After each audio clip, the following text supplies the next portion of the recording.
नमस्कार दोस्तों, मेरा नाम है आभास जैन और आप सभी का स्वागत है हमारे चैनल पे। आज हमारे साथ में हैं मिस्टर अनिल कुमार जैन, जो कि एक सिविल इंजीनियर हैं और जल और पर्यावरण के विषयों से जुड़े हुए हैं। आपका बहुत बहुत स्वागत है हमारे चैनल में। नमस्कार। आभास को धन्यवाद कि आपने मुझे इस चैनल में, अपने पॉडकास्ट में मुझे आमंत्रित किया और इस बार के विश्व पर्यावरण दिवस के में जो इनका थीम है प्लास्टिक पोल्यूशन के बारे में, उस पर चर्चा के लिए मुझे आमंत्रित किया। आज हम मिस्टर जैन से बात करेंगे इस साल की विश्व पर्यावरण की जो थीम है, जिसका नाम है एंडिंग प्लास्टिक पोल्यूशन। मैं आपको बताना चाहूँगा, आज से 2 साल पहले भी MOEFCC ने ऐसी ही एक थीम दी थी, बीट प्लास्टिक पोल्यूशन, और इस साल फिर से इसको दोहराया गया है एंडिंग प्लास्टिक पोल्यूशन से, जिससे आप ये समझ सकते हैं कि प्लास्टिक की प्रॉब्लम पूरी दुनिया में कितनी तेज़ी से फैली है और ये बहुत बड़ा प्रदूषण की तरह से ये हमारे सामने आया है। सो मैं मिस्टर जैन से ये जानना चाहता हूँ कि आप प्लास्टिक पोल्यूशन पर आपके विचार आप हमें बताएं। ये थीम बहुत अप्रोप्रिएट है, बहुत रेलेवेंट है। आज की दुनिया की जो पोल्यूशन की प्रॉब्लम है, उसमें प्लास्टिक का बहुत बड़ा रोल है और ये बहुत तेज़ी से बढ़ रहा है। तो ये थीम आना स्वाभाविक है कि पूरी दुनिया इस पर चिंता करे, पूरा देश चिंता करे। प्लास्टिक पर हम जाएं तो आप देखें कि प्लास्टिक अब कोई नया विषय नहीं है। चाहे गांव में हो, चाहे शहर में हो, प्लास्टिक का कोई ना कोई प्रोडक्ट, कोई ना कोई चीज़ हम उपयोग में ले रहे हैं। और प्लास्टिक का उपयोग इतना तेज़ी से बढ़ा है क्योंकि दुनिया में जो आबादी बढ़ी है, उनकी रिक्वायरमेंट्स बढ़ी हैं। तो दुनिया में मेटल, बिजली और कपड़ा और चीज़ें जो प्राकृतिक तौर पर काम में आती थी, उसकी में कमी हुई है। प्राकृतिक वस्तुएं अभी इंसान की सारी रिक्वायरमेंट को पूरी तरह नहीं निभा सकते, पूरा कर सकते। तो प्लास्टिक ने उसमें एक रोल प्ले किया है। तो यदि प्लास्टिक का हम पॉजिटिव पक्ष देखें तो ये है कि वो लकड़ी, लोहे, एल्यूमिनियम के रिप्लेसमेंट के रूप में आया है और इसमें बहुत सारे गुण हैं। प्लास्टिक एक बहुत वंडर मटेरियल है। जब इसका आविष्कार हुआ था तो पूरी दुनिया में ये कहा गया था कि ये तो एक आश्चर्यजनक, एक चमत्कारिक पदार्थ सामने आया है। ये देखिए, थर्मल इंसुलेशन इसमें है, इलेक्ट्रिक इंसुलेशन है, इसमें मोल्डिंग कैपेबिलिटीज है। किसी भी शेप में आप इसको मोल्ड कर सकते हैं, इसको किसी भी स्ट्रेंथ का आप बना सकते हैं। ये बायोडिग्रेडेबल नहीं है। लकड़ी में दीमक लग जाती है, लोहे में जंग लग जाता है, प्लास्टिक को बरसों तक सुरक्षित किया जा सकता है। तो ये इसके गुण थे। तो उन गुणों की वजह से ये आया। और लकड़ी, क्योंकि दुनिया में पेड़ ज़्यादा कट रहे थे लकड़ी के लिए, वनों का विनाश हो रहा था, इसी तरह खनन बहुत ज़्यादा हो रहा था मेटल्स के लिए, तो ये बात आई कि प्लास्टिक इनका बहुत बड़ा रिप्लेसमेंट हुआ और आपने एक उसका अल्टरनेटिव है। आपने ये भी देखा होगा, हम हमारे जीवन में देखें तो काफ़ी साल पहले हमारे घर में मुड्डे होते थे, जंगल के फंटे के, उस सीक के बने हुए। हमारे वुडन, हम कहते थे MP टीक का फर्नीचर लेके आए हैं। फिर बाद में साल, चीड़ जैसी लकड़ियाँ भी काम में आने लगी थी। लेकिन 20, 25, 30 साल पहले प्लास्टिक की कुर्सियाँ, प्लास्टिक की टेबल्स, प्लास्टिक के स्टूल आने लगे और आपने देखा कि लकड़ी जिन चीज़ों में काम में आया करती थी, उनकी जगह प्लास्टिक आने लगा। और सबसे बड़ा प्लास्टिक की जो एंट्री हुई है वो हुई है पैकेजिंग में। यस, घर घर में प्लास्टिक के थैले, प्लास्टिक के बैग्स, प्लास्टिक के कई चीज़ें पैकेजिंग में आने लगी क्योंकि प्लास्टिक वाटरप्रूफ भी है। इसमें गुण बहुत सारे हैं प्लास्टिक में, और अब बल्क प्रोडक्शन के कारण काफ़ी सस्ता भी है और चीप भी है। सबसे बड़ी चीज़ चीप है।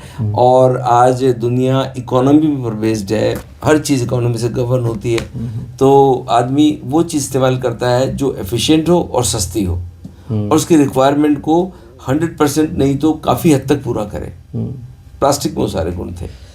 तो ये बूंद से अभिशाप कैसे हुआ? हाँ, अब देखिए, प्रकृति में हम देखें कि जब इंसान की बनी हुई चीज़ें दुनिया में नहीं थी तो इंसान भी अन्य प्राणियों की तरह ही प्राकृतिक चीज़ों पे निर्भर था, भोजन खाता था, गुफा में कहीं पेड़ पे झोपड़ी बना के रह लिया, प्राकृतिक चीज़ों का, बायोडिग्रेडेबल चीज़ों का इस्तेमाल करता था। तो प्रकृति के अंदर एक सिस्टम बना हुआ है, एक ऑटो मैकेनिज्म है कि मिट्टी से पौधा उगेगा, पौधे को एक जानवर खाएगा, वो जानवर बड़ा होगा, वो वेस्ट क्रिएट करेगा, उसको बैक्टीरिया खाएंगे, सारे प्राणी, यानी कि पूरी की पूरी दुनिया का मटेरियल फूड चेन से जुड़ा हुआ था। तो हम वेस्ट को दरअसल गंदा मानते हैं और खाने योग्य नहीं मानते, जबकि प्रकृति में हर चीज़ खाने योग्य है। प्रकृति में जनरेटेड सारा वेस्ट किसी न किसी प्राणी के खाने योग्य है। तो हायर एनिमल से लोअर एनिमल तक वो अंत में जाकर के जो मिट्टी से शुरू हुए थे, सॉल्ट से वो टिश्यूज़ बने, टिश्यूज़ से वेस्ट बना, वो प्राणी, बड़े प्राणी, छोटे प्राणी, बैक्टीरिया, माइक्रोब्स, अंत में जाके फिर वो सॉल्ट बन के मिट्टी बन गए। तो मिट्टी से मिट्टी तक की यात्रा प्रकृति में चलती थी और सिस्टम सेट था। पर इंसानों की संख्या बढ़ने से, और इंसान क्योंकि बुद्धिमान प्राणी था, तो उसने अपनी सुविधा के लिए, अपने आमोद प्रमोद के लिए, अपने जीवन को सुखी बनाने के लिए ऐसे पदार्थों का आविष्कार किया जिनको प्रकृति जानती और समझती नहीं थी। नेचर को नहीं पता था ये क्या है। नेचर को पता होने का मतलब होता है कि नेचर में रहने वाले प्राणी यदि किसी चीज़ को खा लें या किसी चीज़ के साथ आराम से रह लें, तो वो पदार्थ नेचर में एडमिसिबल है, उसके अनुकूल है। तो प्लास्टिक जो था वो बायोडिग्रेडेबल नहीं था, और ये जो उसकी कमी थी, ये दरअसल एक बहुत खतरनाक पोल्यूशन की तरफ बढ़ी। और आप देखिए अब तो हालत ये है कि गायों के पेट में प्लास्टिक की थैलियाँ मिल रही हैं, मछलियों के वही जो सांस लेने के सिस्टम्स हैं वो प्लास्टिक से चोक हो गए हैं। शहर में नालियाँ चोक हैं, समुद्र तल में, नदियों में ढेरों प्लास्टिक्स है। आप पहाड़ पे जाइए, बर्फीले मैदानों में, बर्फीली चोटियों तक पे प्लास्टिक है। तो हर तरफ ही फैल चुका है, और ये इसलिए फैला है कि हमने इसे एक चमत्कारिक, सस्ता, उपयोगी और मज़ेदार पदार्थ मान के इसको खुल्लम खुल्ला इस्तेमाल करना शुरू कर दिया। और इसके बारे में चिंता थोड़ी देरी से आई, और जब आई तो बहुत देरी भी हो चुकी थी। पर देर आए दुरुस्त आए, चिंता अब हो रही है, अब हम सब इस दिशा में काम कर रहे हैं, तो कुछ ना कुछ होगा। बिल्कुल, आपकी बात एकदम सही है। सरकार जिसे हम सिंगल यूज़ प्लास्टिक और जिसे हम पैकेजिंग मटेरियल जो है, इसके प्रोडक्शन को रोकने के लिए काफ़ी हद तक आगे भी बढ़ गई है। तो इस पॉइंट पर आपके क्या विचार है? नहीं, वो बात ये थी कि आसानी, अब इंसान जो है वो चीज़ों को इकट्ठा नहीं करना चाहता, वो चीज़ों को यूज़ एंड थ्रो पे आ गया है। ये कल्चर आने से आसानी से अब हर चीज़ पाउच में अवेलेबल है। घर घर में आजकल टेलीफोन पर 10 मिनट में सामान आ जाता है, वो सब प्लास्टिक की थैलियों में आ रहा है। सारी पैकेजिंग, इलेक्ट्रॉनिक गुड्स, कुछ भी आप खरीदें, प्लास्टिक की पैकेजिंग में ना कुछ भी नहीं आता है। तो इस सब चीज़ों से प्लास्टिक की मात्रा बहुत तेज़ी से बढ़ गई है, और कई बार ऐसा लगने लगता है कि हम इससे पीछा नहीं छुड़ा पाएंगे। पर जिंदगी का पार्ट बन गया है। पार्ट पीछा छुड़ाना होगा, इससे पीछा छुड़ाना ही होगा। हमें कुछ अपने इस्तेमाल को इस तरह से रेगुलेट करना होगा। हालांकि ये बात भी है कि बायोडिग्रेडेबल प्लास्टिक की बातें भी हो रही हैं एक्सपेरिमेंटल बेसिस पर, लैब्स में और कई जगह एक्सपेरिमेंटल बेसिस पर वो महंगा है। अब ऐसा प्लास्टिक बन जाए जिसको बैक्टीरिया डिकम्पोज कर सके प्रकृति में, तो ठीक है, फिर प्लास्टिक को आपने फेंका तो उसी तरह होगा जैसे आपने केले का पत्ता फेंक दिया। तो वो एक्सपेरिमेंटल स्टेज में है। और अभी जैसे बायोडिग्रेडेबल प्लास्टिक हैं जो हम कई जगह देखते हैं, उनमें भी कुछ न कुछ प्लास्टिक होता है, तो that is not completely biodegradable. जैसे कप्स हैं, कई लोग बोलते हैं कि पेपर कप्स हैं, ऐसा पाया गया एक्सपेरिमेंट में, पेपर कप्स के अंदर भी प्लास्टिक की लेयर है। सो ये लोग गलत नाम से उसको इंडस्ट्री में बेच रहे हैं, मार्केट में बेच रहे हैं, but they are not biodegradable. तो आप जैसा कह रहे हैं वो भी एक्सपेरिमेंटल स्टेज में है। बिल्कुल ठीक है। मैं बायोडिग्रेडेबल जो बात कर रहा था वो ये था कि ट्रू सेंस में बायोडिग्रेडेबल प्लास्टिक की बात हो रही है, उसमें सफलता भी मिली है, पर अभी उसे आम आदमी के उपयोग में आने में उसमें कई इश्यूज़ हैं, कॉस्ट के इश्यूज़ हैं, टेक्नोलॉजी के इशू हैं। और अब आप जो थैली आपको 5 पैसे से भी कम कॉस्ट में या सब्जी वाला साथ में फ्री देता है, अब उस थैली को आप 10 रुपये में या 20 रुपये में नहीं खरीदेंगे। बिल्कुल। तो ये एक कॉस्ट, एक बहुत बड़ा कॉस्ट एंड कन्वीनियंस। दरअसल पर्यावरण सुरक्षा परिवार की सुरक्षा जैसी इम्पोर्टेंट है। और यदि इसकी सुरक्षा को आपने अपनी कॉस्ट एंड कन्वीनियंस के से तुलना कर ली तो सुरक्षा नहीं हो पाएगी। तो पर्यावरण की सुरक्षा में आदमी को अपनी कन्वीनियंस और कॉस्ट के फैक्टर को सेक्रीफाइस करना ही पड़ेगा। और एक प्रोएक्टिव और आगे आप सस्ती चीज इस्तेमाल करें, आप आराम से रहें, तो पर्यावरण की सुरक्षा नहीं हो पाएगी। वही एग्जांपल है जैसे पहले नॉर्मल बल्ब आता था, अब CFL लोग लेते हैं। CFL एक्सपेंसिव है लेकिन it is better for the environment. अब आप इसमें मुझे बताएं कि कम्युनिटी पार्टिसिपेशन कितना इम्पॉर्टेंट है प्लास्टिक पोल्यूशन को कर्व करने के लिए। मैं इस एक एग्जांपल से स्टार्ट करना चाहूँगा। बहुत लोग आजकल अवेयरनेस इस बात पे आ रही है कि आप एक बैग रखें जब आप सब्ज़ी लेने जाएं और एक ही बैग में सब्जी लाए rather than single use plastic बहुत ज़्यादा लेने से। लेकिन ऐसा होता नहीं है। आज भी खुलेआम सिंगल यूज़ प्लास्टिक बिक रहा है। इसका मतलब उसकी डिमांड है, मतलब लोग इस बात को समझ नहीं रहे कि आपको एक ही पैकेट रखना है। तो इस पर आपकी क्या राय है? देखिए, बिहेवियरल एस्पेक्ट के पहले मैं थोड़े से 2 शब्द टेक्नोलॉजी पे कहूँगा कि इंसान को अपनी टेक्नोलॉजी पर भी इतना विश्वास और इतना गुमान हो गया कि हमें लगने लगा कि हम टेक्नोलॉजी से हर चीज़ कर पाएंगे। पर कोई भी टेक्नोलॉजी प्रकृति को प्रभावित किए बिना काम नहीं करती। अब बिजली खर्च करेंगे तो नेचुरल रिसोर्स खर्च हो रहा है, fuel, material, storage space, dumping space, man power. कहीं ना कहीं प्रकृति की ऐसी कोई टेक्नोलॉजी नहीं है जो धरती से बिना किसी रिसोर्स को खर्च किए हुए आपके प्लास्टिक या पोल्यूशन को ठिकाने लगा दे। तो प्लास्टिक जो भी तेज़ी से बढ़ा, तो सबसे पहले हमें, क्योंकि हम थोड़े टेक सेवी नई पढ़ी लिखी जनरेशन है, हाँ प्लास्टिक को काबू किया जा सकता है। तो तरीके निकाले गए, इसको कंप्रेस करके इसके ब्रिक बना दें, इसको जला के बिजली बना लें, इसको दूसरे शेप में ले आएँ, या इसको रिसाइकिल करके दूसरा प्रोडक्ट बना दें। ये चीज़ें होने लगी। लेकिन ये होती तब जब प्लास्टिक प्रोसेसिंग प्लांट पे पहुंचता। बिल्कुल सही बात है। प्लास्टिक तो प्रोसेसिंग प्लांट पे पहुंच ही नहीं रहा है। बड़े शहर से बसों में भर के थैलियाँ जब गाँवों के अंदर एक सब्जी वाला पहाड़ पे सब्जी बेच रहा है, उसकी थैली दूर गांव में जाती है तो वो थैली उड़ के पहाड़ की झाड़ियों में इकट्ठी हो जाती है। और आप जाइए, कहीं चले जाइए भारत में, रेलवे ट्रैक के किनारे, गाँव में, सड़कों के किनारे जगह जगह डंप बने हैं, वहाँ प्लास्टिक की थैलियाँ पड़ी हैं, वो उड़ रही हैं, उड़ के प्रकृति के अंदर जा रही हैं। अब आपको जंगलों के अंदर प्लास्टिक फूल की तरह पेड़ों पे खिला हुआ रंगीन थैलियाँ दिखाई दे सकती हैं। तो पहुँचेगी कैसे वो? और एक बात और भी है, बुराई का खात्मा या इंसान के लिए जो चीज़ घातक और परेशानी की है उसको कंप्लीटली टेक्नोलॉजी से नहीं ठीक किया जा सकता। आज आप लाई डिटेक्टर मशीन से लोगों को सच बोलना नहीं सिखा सकते। अब ये तो कह सकते हैं कि हम लाई डिटेक्शन हमने कर लिया, पर सच बोलने के लिए तो आपको व्यवहार परिवर्तन ही करना होगा। तो टेक्नोलॉजी वर्सेस ह्यूमन बिहेवियर, ये एक बहुत बड़ा इशू है जो भारत जैसे देश में बहुत रेलेवेंट है। देखिए, विदेश के जितने भी सो कॉल्ड डेवलप्ड कंट्रीज हैं, ये लोग तो कुछ समय बाद ही आए टेक्नोलॉजी में, और इनकी सारी चीज़ें हमने सीख ली। और वो लोग अब वहाँ पे प्लास्टिक पे बैन लगा रहे हैं और चीज़ें कर रहे हैं। हम अभी उनके पीछे वाले पीरियड में अभी कंज्यूमरिज्म पे आ रहे हैं। जबकि भारत की हज़ारों साल की लाइफस्टाइल को आप देखें, वहाँ क्या था, हम प्रकृति से जुड़े हुए थे।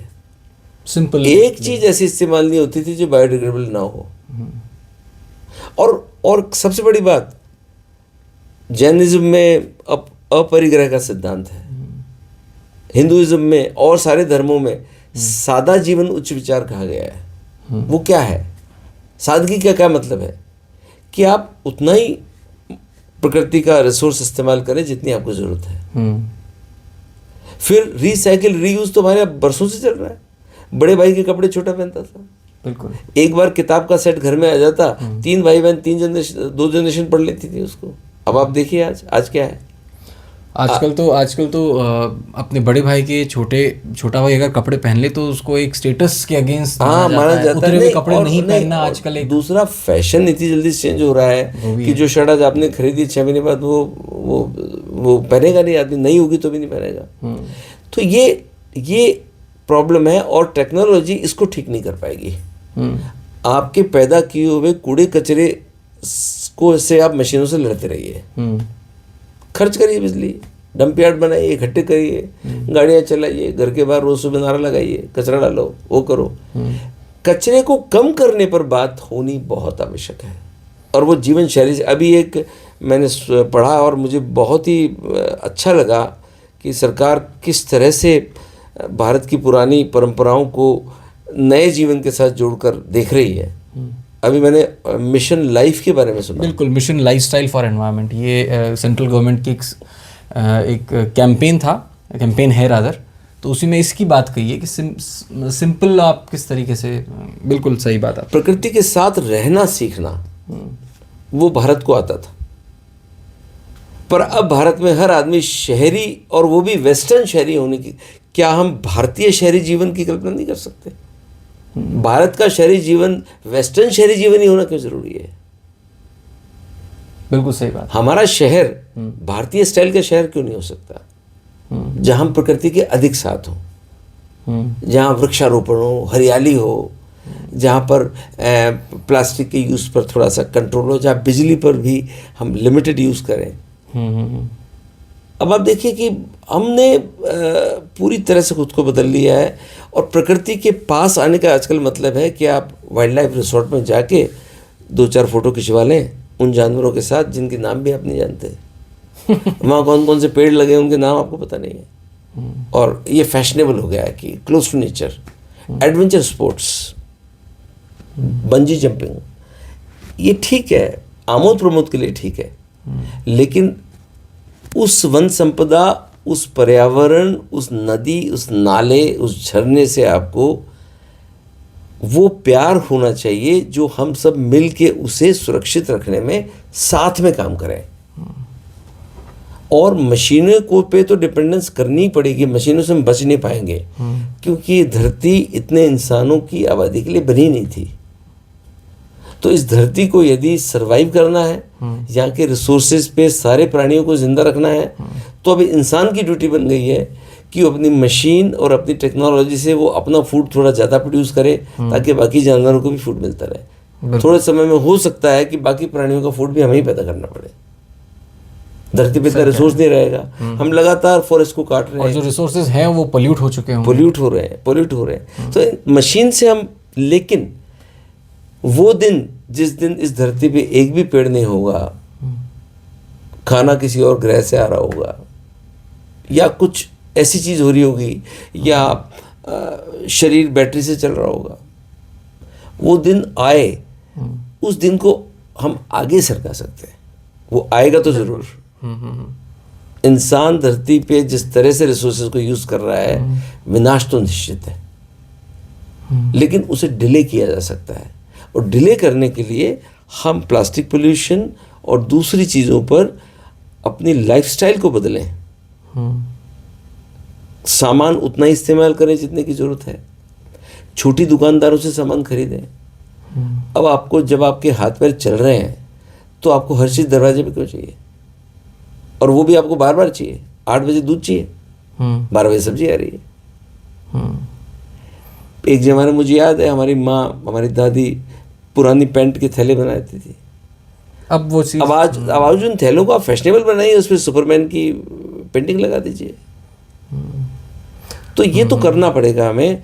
और प्लास्टिक पोल्यूशन की थीम बहुत रेलेवेंट है, लेकिन इसके बारे में जो भी आईईसी एक्टिविटी हो, उसके अंदर मैं समझता हूँ कि मिशन लाइफस्टाइल वगैरह के प्रिंसिपल्स भी काम में आएंगे और सिस्टम उस तरह से काम करेगा। पर जनता को इसमें जोड़ना पड़ेगा, और हम प्लास्टिक को एक स्टर्डी मटेरियल की तरह यूज़ करें, जो कि लोहे, एल्यूमिनियम, कांच और लकड़ी का रिप्लेसमेंट हो।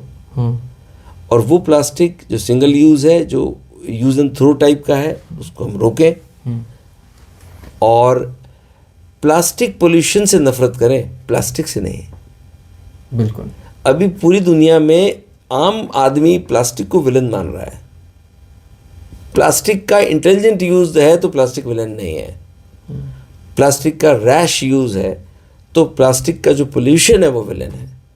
थोड़ी रिस्पॉन्सिबिलिटी के साथ अगर हम प्लास्टिक को इकट्ठा करके एक जगह और उसको ठिकाने पहुंचाएं, तो इट्स अ वाइज यूज़। बहुत आपकी बात एकदम बहुत रेलेवेंट एंड मीनिंगफुल है। अब मैं आपसे एक चीज़ जानना चाहता हूँ, इतना आईसी सरकार कर भी रही है, लोग समझ भी रहे हैं, लेकिन फिर भी डंप साइट्स, लैंडफिल्स आज भी हैं। और उसका जो मेन रीज़न समझ आता है वो ये, घरों से सेग्रीगेटेड वेस्ट घर से बाहर नहीं निकलता है। प्लास्टिक रिसाइकिल हो सकता है, लेकिन लोग ऑर्गेनिक वेस्ट, मतलब जो खाने का जो घर से कचरा है वो प्लास्टिक के साथ में मिक्स करके देते हैं, तो वो इतना क्वांटिटी ज़्यादा हो जाती है कि जो हमारे घर पे कलेक्ट करने आता है वो भी उसके लिए भी ह्यूमनली पॉसिबल नहीं है कि वो अलग कर सके। तो इस पे आपकी क्या राय है? इतना लोग तो शहरों में माना जाता है कि पढ़े लिखे हैं, उसके बाद भी ये गड़बड़ क्यों हो रही है? और गाँव में इतनी नहीं है, धीरे धीरे पहुँच रही है प्रॉब्लम, लेकिन इस पे आपकी क्या राय है? देखिए, बढ़ती आबादी के साथ, शहरीकरण के साथ में आम आदमी की जिम्मेदारियां भी बढ़ती हैं। ट्रैफिक के बारे में, पानी के यूज़ के बारे में, पोल्यूशन के बारे में, बिजली के इकोनॉमिक यूज़ के बारे में जिम्मेदारी बढ़ती है। और इसे लोगों को सिखाने के लिए हमारा स्कूल सिस्टम, कॉलेज सिस्टम, और उसके बाद में सरकार ने अपने कैंपेन्स चलाए हुए हैं, जिसमें अवेयरनेस कैंपेन्स चलते हैं जो बहुत उपयोगी हैं, बहुत इम्पॉर्टेंट है। पर आप ये देखें कि यदि हम घर में बच्चे को, दोनों माँ बाप ये सिखा रहे हैं कि तुम अच्छे से रहो, बड़ों का आदर करो, और उसके बाद वो यदि नहीं कर रहा है, तो ये बात सोचनी पड़ेगी कि गड़बड़ कहाँ हुई। देखना ये पड़ेगा कि क्या वो शिक्षा ठीक से दी गई, और क्या माँ बाप ने स्वयं बड़ों का आदर करके दिखाया। बिल्कुल सही बात है। शिक्षा देने वाला जब उदाहरण प्रस्तुत करता है विद्यार्थी के सामने, तो विद्यार्थी उसे सीखेगा। और ख़ास तौर से व्यवहार जनित जो विषय है, देखिए आइंस्टीन की या न्यूटन की थ्योरी को क्लास में पढ़ाया जा सकता है और उसमें मार्क्स भी लिए जा सकते हैं, लेकिन बड़ों का आदर करना, साफ सुथरा रहना, समय पे आना, देश के लिए अच्छा सोचना, नियमों की पालना करना, ट्रैफिक नियमों की पालना करना, ये चीज़ें सिर्फ बताने से नहीं होंगी। और हमारे यहाँ पर क्या है, एक बार बता दिया, नोटिस लगा दिया, और उसके बाद में पेनल्टी लगा दी। हमारे यहाँ पूरा जोर सजा पर है। इसे उसी तरह से करना पड़ेगा जिस तरह से हम बच्चों को अच्छा नागरिक बनाने के लिए शिक्षा देते हैं। सजा बाद में आती है, सबसे पहले प्रेरणा, उदाहरण। तो ये जो प्लास्टिक और वेस्ट के बारे में सेग्रीगेशन की आपने बात कही, ऐसा नहीं है, चीज़ें इतनी निराशाजनक नहीं है। यदि पिछले 25-30 सालों में सरकार के कैंपेन्स नहीं होते तो हो सकता है ये समस्या और विकराल होती। आज हमारे शहर जो चलने लायक हैं, हम आराम से चले जाते हैं, बीमारी बहुत रैम्पेंट नहीं है, ये सिर्फ इसीलिए है कि कैंपेन्स काम कर रहे हैं। पर क्योंकि हमारे समाज और देश को हम सब नागरिक इतना चाहते हैं और सरकार से इतनी आशाएं रखते हैं कि हम चाहते हैं कि ये 100% परफेक्शंस के साथ काम हो, तो उसके लिए हमें उसमें रोल प्ले करना पड़ेगा। अब यदि आप घर से कचरे को, खाने के सामान को प्लास्टिक की थैली में रख के डाल देंगे, उसे अलग कौन करेगा? वो अलग होगा ही नहीं। ऐसा कई बार देखा गया है। अभी कुछ दिन पहले मैं भी एक जो हमारे घर से जो कचरा उठाने आता है उससे बात कर रहा था, तो उसकी ये पॉइंट था कि लोगों को घर से अलग अलग कचरा देना चाहिए। फिर मैंने उससे पूछा फिर क्यों नहीं देते, तो उसने बोला कि घर वाले और लोग जो हैं वो बोलते हैं ये हमारा काम नहीं है, ये आप करिए, ये आपका काम है। तो ये भी एक बड़ी अजीब बात है। बिल्कुल बिल्कुल। अब आप देखिए, कम्युनिटी पार्टिसिपेशन की बात आई इसलिए कि सरकार ने 60-70 साल में कोशिश करके वाटर सप्लाई, बिजली, वेस्ट कलेक्शन, सफाई, सारे कामों में, हेल्थ में लोगों को सस्ती दरों पे फ्री फैसिलिटी दी, देश की जनता के इकोनॉमिक स्टैंडर्ड और भारत की हालातों को देखते हुए। लेकिन लोगों ने उम्मीद की क्वालिटी की, उस क्वालिटी की जो वो शॉपिंग मॉल में पेमेंट करके लेके आते हैं। लोग उम्मीद आपसे करते हैं कि हमें रोड चाहिए न्यूयॉर्क जैसी, पेट्रोल टैक्स हम नहीं देंगे। तो लोगों को ये समझ में आना चाहिए कि हर चीज़ की कॉस्ट होती है, ये उन्हें समझाना पड़ेगा। और वैसे तो वो समझे हुए हैं, क्योंकि जब वो पेट्रोल खुद के पैसे से खरीदते हैं वहाँ तो कोई सब्सिडी नहीं है। वो अपने कपड़े बढ़िया फैशनेबल खरीद के लाते हैं, बच्चों को अच्छे अच्छे इंस्टीट्यूशन में पढ़ने भेजते हैं, वो उनको सब पता है। पर जब ये बात आती है, क्योंकि इम्प्रेशन ये पड़ गया कि वेलफेयर गवर्नमेंट है तो सुविधा की हर चीज़ फ्री मिलेगी आपको, तो ये हमारा काम नहीं है। और वैसे भी कचरा और वेस्ट को हमारे देश में घृणित माना गया और इसको जाति प्रथा से भी जोड़ा गया था। बिल्कुल सही। ये महात्मा गांधी ने कहा कि कोई इंसान दूसरे इंसान का कचरा क्यों उठाएगा, अपना कचरा खुद मैनेज करिए। तो अभी धीमे धीमे आ रहा है। आज पढ़ा लिखा आदमी अपना टॉयलेट खुद साफ करता है। बिल्कुल। तो अब मशीनें आ गई, टूल्स आ गए, हाथ लगाने की जरूरत नहीं है। तो अब धीमे धीमे शहर में और जगहों पे मैं देख रहा हूँ आजकल 3 या 4 तरह के डब्बे दिखाई देने लगे हैं। तो अब ये आएगा और ये आ रहा है, पर इसे और तेज़ी से लाने के लिए लोगों को ही भाग लेना पड़ेगा इसमें। सरकार बड़ा प्लांट लगा करके आपके लिए रिसाइकलिंग कर रही है। सरकार ने बड़े बड़े डंपिंग यार्ड बनाए हैं, लेकिन आपके घर के अंदर के कचरे को छांट करके अलग अलग बाल्टी में डालने के लिए सरकार के लोग आपके घर में नहीं आ पाएंगे। ना तो इतनी बड़ी संख्या में लोग हैं, ना आप अलाउ करोगे। तो अपने घर के बाहर तो हमें कचरे को जैसा सेग्रीगेशन वहाँ का म्युनिसिपल बोर्ड चाहता है वैसा करके देना ही चाहिए। और यदि सेग्रीगेशन, और इस सेग्रीगेशन का फ़र्क, अब एक बात और भी देखिए, कचरे में सबसे बड़ी समस्या क्या है कि यदि मैंने अपना कमरा साफ कर लिया और कचरे को गली में फेंक दिया, तो मैं समझता हूँ मेरी दुनिया साफ है। मुझे ये नहीं पता कि गली में क्या हो रहा है। गली का कचरा निकला, वार्ड के बाहर कहीं डंपिंग यार्ड पे फेंक दिया, तो वार्ड वाले सोचते हैं अब हमारा वार्ड साफ है। हमें लोगों को बताना पड़ेगा वो कचरा जब तक धरती पे है तब तक न्यूसेंस है, और ये पूरी धरती आपका वार्ड है। निम्बी जिसे कहते हैं, not in my backyard syndrome. तो हम कचरा बस पड़ोस में डाल के खुश हो जाते हैं। ये बात तब होगी जब स्कूली बच्चों को आप डंपिंग यार्ड दिखाइए और बताइए कि नर्क क्या होता है, जहाँ टनों कचरा पड़ा है, जहाँ सुअर गिद्ध घूम रहे हैं। ये कचरा उन्हें बताइए तुम्हारे घर से आया था, क्योंकि वो सोचता है मेरे घर से तो 2 किलो कचरा निकला था। वो इमेजिन नहीं कर पाते। 1000 टन। तो समस्या, अब हमारी प्रॉब्लम क्या है, हम अखबारों में तो ग्लोबल वार्मिंग, सेलेस्टियल वेव्स और ऐसी बातें कर रहे हैं जो आम आदमी समझ नहीं पाता। लेकिन उसके शहर का जो डंपिंग यार्ड उस पड़ोस में कहीं 50 किलोमीटर 40 किलोमीटर, वो उसने देखा नहीं है। तो उसे बताना पड़ेगा स्कूली बच्चों को, कॉलेज स्टूडेंट्स को खास तौर से। और हम आजकल तो देखिए सोशल मीडिया है, वीडियो है, सब कुछ है, अखबार है, फिल्में बना करके ये बताया जाए कि ये आपका भेजा हुआ कचरा है, अब हम क्या करें इसका, और इसको निपटाने में कितनी बिजली खर्च होगी, कितना ग्राउंड वाटर पोल्यूशन होगा, कितनी बीमारियां फैलेंगी, कितना सरफेस वाटर खराब होगा, और इसमें से कितना सामान ऐसा था जो काम में आ सकता था जो आपने यहाँ फेंक दिया। मैं जब यूरोप की यात्रा पे था तो मैंने वहाँ पे सेकेंड हैंड शॉप्स देखी। वहाँ पर जो सामान यूजेबल है वो सेकेंड हैंड शॉप पे मिल रहा है। हमारे यहाँ भी है, पर हमारे यहाँ पर कबाड़ी जो है, कबाड़ी वाला, वो क्या करता है, चीज़ों को रिसाइकिल करके रोटी कमाता है। पर हमने कबाड़ी को अभी तक ऑफिशियल चैनल में शामिल नहीं किया हुआ। तो ये सारी चीज़ हमें लानी पड़ेगी ताकि ट्रीटमेंट प्लांट पे कचरा सबसे पहले तो कम पहुंचे, और पहुंचे तो सेग्रीगेटेड पहुंचे। उसके बाद में हमारा ट्रीटमेंट पे खर्च होने वाला व्यय, एनर्जी, बिजली मिनिमाइज हो जाए। और एक बात और, कचरे के बारे में धारणा बदल रही है। अब वेस्ट इज वेल्थ कहा जा रहा है। बिल्कुल। तो बायोगैस बनती है, खाद बनती है, मैन्योर बनती है, कंपोस्टिंग है, रिसाइकलिंग है।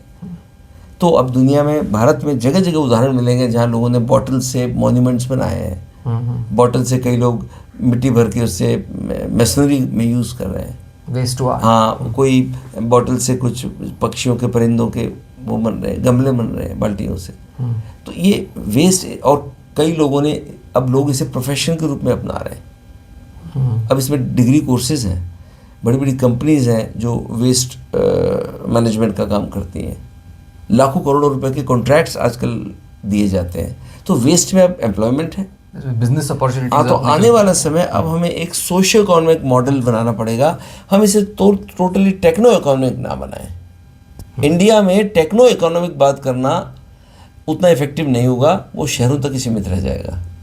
यदि हमें गांव और हर आम आदमी को जोड़ना है तो इसे सोशियो टेक्नो इकोनॉमिक बनाना पड़ेगा। आपका व्यवहार, आपकी आदतें, आपकी लाइफस्टाइल जो धर्म से भी जुड़ी है, शादी से जुड़ी है, फंक्शन से जुड़ी है, समारोह से जुड़ी है, इसमें आएंगी। तब जाके एक वो मॉडल डेवलप होगा जो भारत के लिए स्पेसिफिक होगा। हम वेस्ट ट्रीटमेंट का, प्लास्टिक ट्रीटमेंट का वेस्टर्न मॉडल टोटली यहाँ पे ब्लाइंडली या ब्लैंकेट सुपर इम्पोज नहीं कर सकते। बिल्कुल, आपकी एकदम करेक्ट बात है। अब आपसे एक बात पे और मुझे जानना है, स्टूडेंट्स का और स्कूल का इसमें क्या रोल है, और आपको क्या लगता है करिकुलम में क्या बदलाव होना चाहिए not just with respect to plastic, overall sanitation, wash जिसे हम कहते हैं, उसके रिस्पेक्ट में करिकुलम में क्या बदलाव होना चाहिए? देखिए, स्कूल वो जगह है जहाँ से बच्चों को अच्छे नागरिक होने के वो गुण उनमें डाले जाते हैं कि वो पूरे ज़िंदगी देश की सेवा करें। पर देखा जा रहा है कि स्कूल के मैच्योर बच्चे अब कॉम्पिटिटिव एग्ज़ाम्स और अपने करियर पे ज़्यादा फोकस कर रहे हैं, जबकि स्कूल की किताबें बहुत अच्छे से लिखी गई हैं। उनमें physics, chemistry, biology, social science सब कुछ पढ़ाया जा रहा है, लेकिन वो सब अब एग्ज़ाम ओरिएंटेड हो रहा है। तो उससे ये हो रहा है कि वो व्यक्ति उसे एग्ज़ाम पास करने का ज़रिया मान करके आगे बढ़ जाता है, और बात ही आ जाती है कि मैं तो इंजीनियर बन रहा हूँ, मेरा काम नहीं है। जबकि मेरा मानना है सैनिटेशन सबका ही काम है। बिल्कुल। जिस तरह हेलमेट लगाना सबका काम है, कोई ये नहीं कह सकता कि मैं इंजीनियर तो हेलमेट नहीं लगाऊंगा या लेफ्ट में नहीं चलूंगा। उसी तरह सैनिटेशन, वाटर कंजर्वेशन, सफाई और चीज़ें, वृक्षारोपण, ये सबका ही काम है, चाहे पुलिस में हो, चाहे इंजीनियर हो, चाहे डॉक्टर हो। अब ये स्कूल एजुकेशन और स्कूल के अंदर कुछ प्रैक्टिकल चीज़ें, जैसे स्कूल कैंपस डेवलपमेंट में कई अच्छी स्कूलें हैं जहाँ के हेडमास्टर, टीचर्स बड़े विजिलेंट होते हैं, वो बच्चों को स्कूल के वृक्षारोपण में इन्वॉल्व करते हैं, बच्चे पानी देते हैं, पेड़ लगाते हैं, बच्चे सफाई में रोल प्ले करते हैं। तो स्कूल कॉलेजेस का बहुत बड़ा रोल है इसमें। उनको ऐसे प्रोजेक्ट्स दिए जाएं ताकि उनको मार्क्स भी मिले, तो एक तो मार्क मिलने का काम भी हो गया। यदि आपने बच्चों को सफाई में लगा दिया तो पेरेंट्स कहेंगे जी ये पढ़ाई कब करेगा। तो आप करिकुलम में प्रैक्टिकल वर्क वो लगा सकते हैं हम, जो उसको बायोलॉजी फिजिक्स भी समझा दें, क्योंकि देखिए वेस्ट ट्रीटमेंट में फिजिक्स, केमिस्ट्री, बायोलॉजी सब इन्वॉल्व है। पर आज भी मैं यदि किसी 10वीं 12वीं 8वीं क्लास के बच्चे को नॉर्मल को बात करूं तो उससे लिंक नहीं कर पाता। सही बात है। किसी में फिजिक्स क्या कर रही है, नेचर से लिंक, थर्मल टेम्परेचर क्या बोल रहा है इसमें, कैटलिस्ट क्या है, आपके दूसरे बैक्टीरिया को प्रमोट करने के लिए क्या चीज़ें डालनी है, क्या फूड है इसमें, बाई प्रोडक्ट क्या बनेंगे। तो मैं नटशेल में कहूँगा कि समाज के भले के जो विषय हैं, स्वच्छता, जल आदि, और जो चीज़ें हैं उनको टेक्स्ट बुक में पढ़ाया भी जाए, लेकिन उनके साथ में उनके प्रैक्टिकल प्रोजेक्ट्स ऐसे बनाए जाएं जो कि उस थ्योरी को वहाँ अप्लाई करे, समाज के लिए फ़ायदेमंद हो, और बाद में उनको जॉब सीकिंग में भी मदद करे।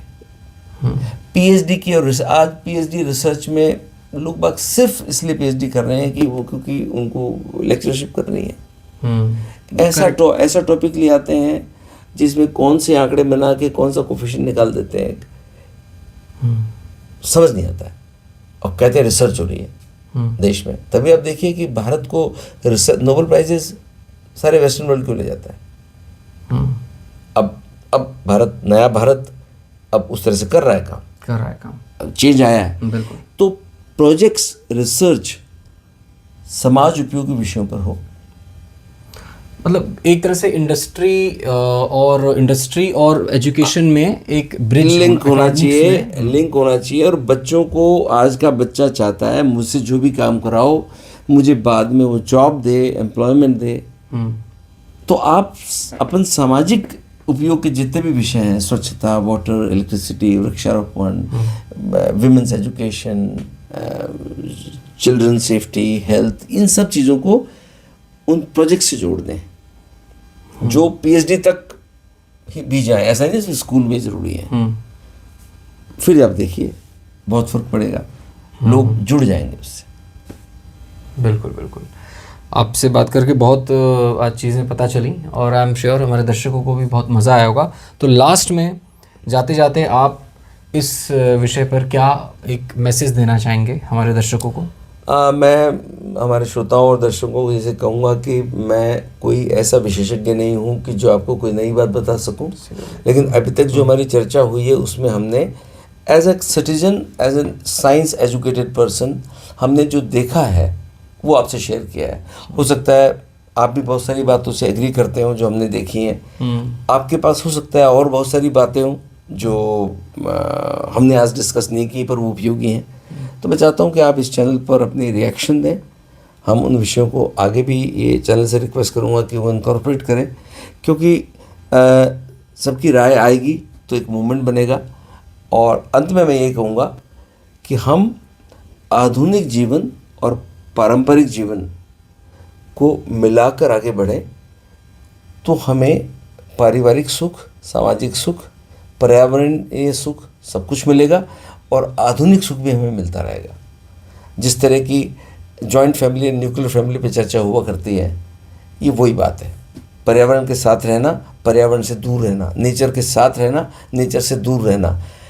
पूरी तरह आप नेचर के साथ नहीं रह पाएंगे, मल्टी स्टोरी बिल्डिंग में आप रहते हैं दिल्ली में, बॉम्बे में, पर कुछ कोशिश की जा सकती है और वो कोशिश ही हमें बचाएगी और होने वाला जो विनाश जो दिखाई दे रहा है उसे कुछ साल और आगे ले जाएगी। धन्यवाद mister Jain, thank you everybody. आपसे अगले एपिसोड में मिलते हैं।